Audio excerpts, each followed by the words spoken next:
Hi CSE takers, welcome to my channel. For today's video, let's answer this given problem. So the question is, find the quotient of 4 over 15 and 3 over 8. So guys dito, pag sinabi natin quotient, ito yung sagot after natin ma-divide yung any two numbers. Okay? So the question is, paano nga ba tayo nagde-divide ng fraction by another fraction? So guys, ganito lang yan. So what if we have A over B and then divided by C over D. So again, we represented the unknown numbers or fractions by by any variables or letters. Okay? So A over B is another fraction yan. Ganun din yung C over D. So, ang idea natin dito ay just copy or keep the first fraction. So, A over B. And then, we are in division, but then, kukunin natin yung reciprocal nito. Okay? And then, magiging multiplication na. So, C over D magiging D over C. Okay?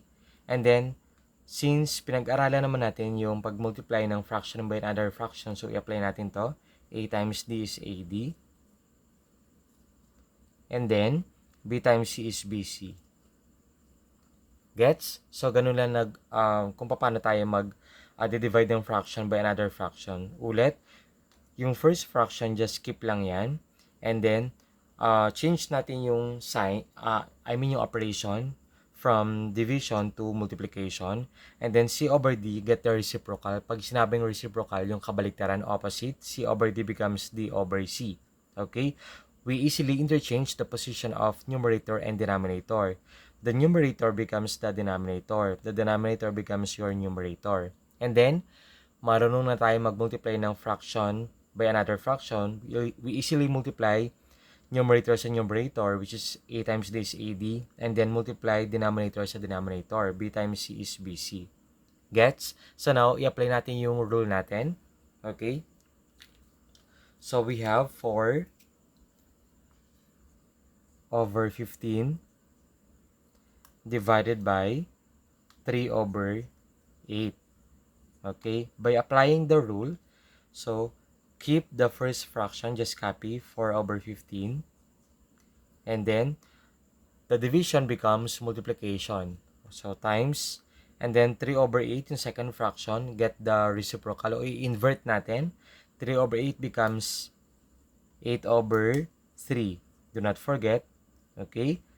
And then, that's the time na multiply tayo ng numerator sa numerator. 4 times 8 is 32, right? And then, 15 times 3 is 45. So, tignan natin sa mga options natin, which is, very good, letter B. Okay? Actually, guys, kahit hindi na natin gamitin to, since nagtetest naman tayo, no? Ang pwedeng i-apply ay cross multiplication product. Yes. So, 4 times 8, that is 32, right? 3 times 15, 45. So, ganun lang kasimple. Pwede rin yon. Okay? Since nagmamadali tayo, no? Okay, so I hope na meron kayo natutunan sa video ito. Thank you for watching.